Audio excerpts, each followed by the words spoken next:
20 minute की कोशिश के बाद वो यहाँ के खुफिया मैकेनिज़्म को भी तलाश करने में कामयाब हो गया और इस मैकेनिज़्म को हरकत देते ही एक खला ज़ाहिर हो गया। गाजी का कदम इसकी तरफ उठा ही था कि मेजर ने इसका बाजू पकड़ लिया। क्यों? गाजी ने इसकी तरफ देखा। एहतियात ज़रूरी है, मेजर ने मदम लहजे में कहा। गाजी धीरे से हंस दिया और फिर कहने लगा, यहाँ मैदान साफ ही मिलेगा मेजर। अगर खुफिया नशरगाह का सामान भी मिल जाए तो गनीमत है। इतना वक्त गुजर चुका है, अब यहाँ से कुछ तो हाथ लगना मुश्किल ही होगा। मेजर खामोश हो गया और गाजी के पीछे वो सब भी दूसरी तरफ पहुँच गए। वहाँ इन्हें गोल जीने नजर आए।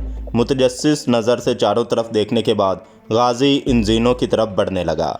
साथ में जो सिपाही थे जिनके पास राइफलें थी और वो पूरी तरह चौकन्ना थे। मेजर ने भी रिवाल्वर संभाल रखा था, लेकिन गाजी के हाथ में सिर्फ टॉर्च थी।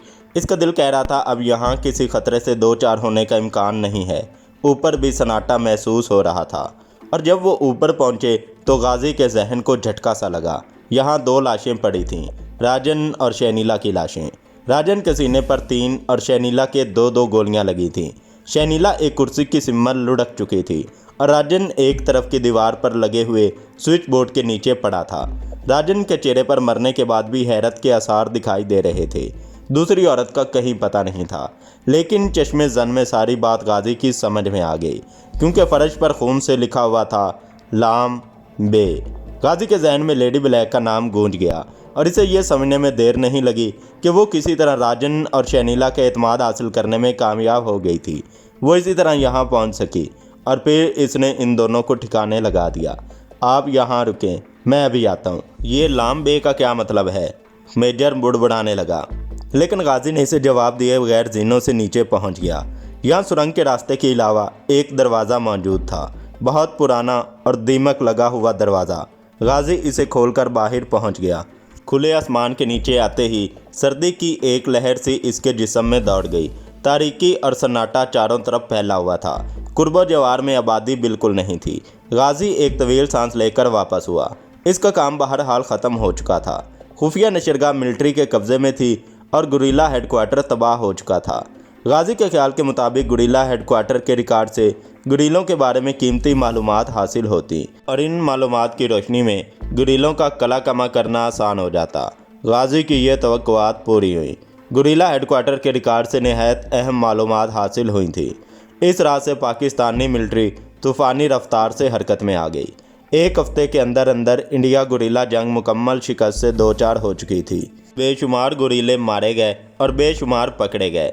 एक शुबे के मुताबिक कुछ गुरीले सरहद पार करके इंडिया फरार हो जाने में भी कामयाब हो गए थे।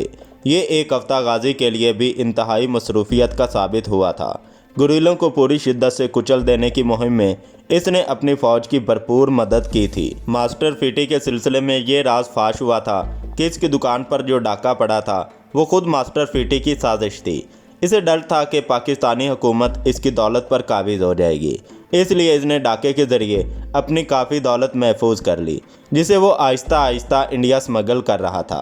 ये लोग इसकी दौलत इंडिया पहुंचाते थे। इनका काम भी यही था कि वहां से गुरीलों के लिए एम्यूनिशन स्मगल करें। 7 दिन गुजर जाने के बाद वादी में मुकम्मल अमन हो गया। इस दौरान में गाजी वादी में रहा और यहीं इसने अपने सेक्शन इंचार्ज कर्नल हुसैन का एक रेडियाई पैगाम भी वसूल किया था। पैगाम में कर्नल ने इसे शानदार कारनामे पर मुबारकबाद दी थी।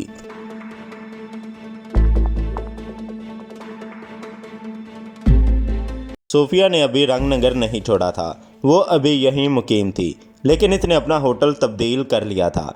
अलबत्ता आज वो वादी से रवानगी का प्रोग्राम बना चुकी थी। इन दिनों खूब ही बर्फ़बारी हुई थी, लेकिन आज सूरज अपनी पूरी आबोताब के साथ मशरिक़ से उभर रहा था। सोफिया अपने कमरे की खिड़की से इसकी तरफ देख रही थी। इसका ख्याल था कि सूरज थोड़ा सा उभर आए तो वो यहाँ से रवाना हो जाए।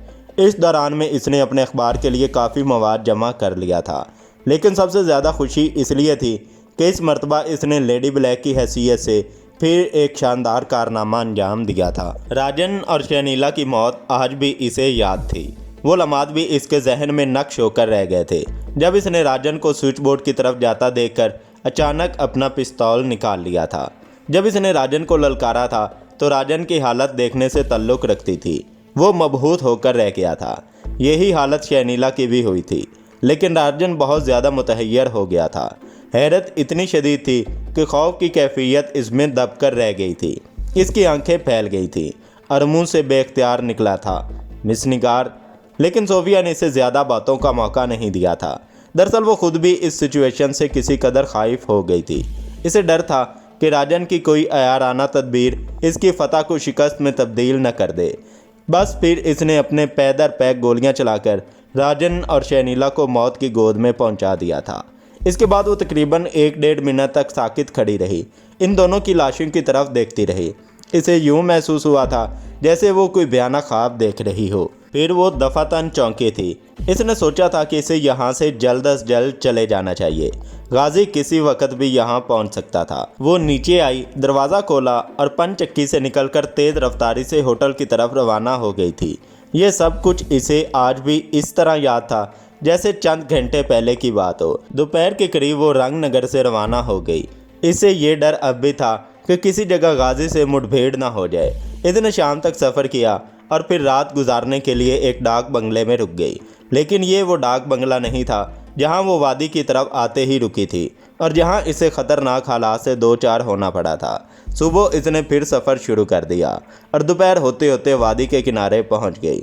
आज भी इसे इस चेकिंग पोस्ट पर रोक लिया गया जहां आते हुए इसे रोका गया था। ओ आप? लेफ्टिनेंट चौंका। ये वही लेफ्टिनेंट था जिसने वादी में दाखिले के वक्त सोफिया के कागजात चेक किए थे। सोफिया ने मुस्कुराकर अपने कागजात इसकी तरफ बढ़ा दिए। अब इसकी क्या ज़रूरत है, मैं आपको पहचान गया हूँ, लेफ्टिनेंट ने हंसते हुए कहा।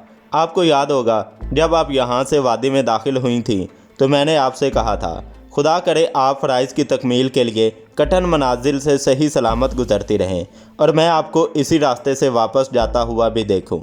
अजीब इत्तफाक है कि ये मेरी बात पूरी होगी।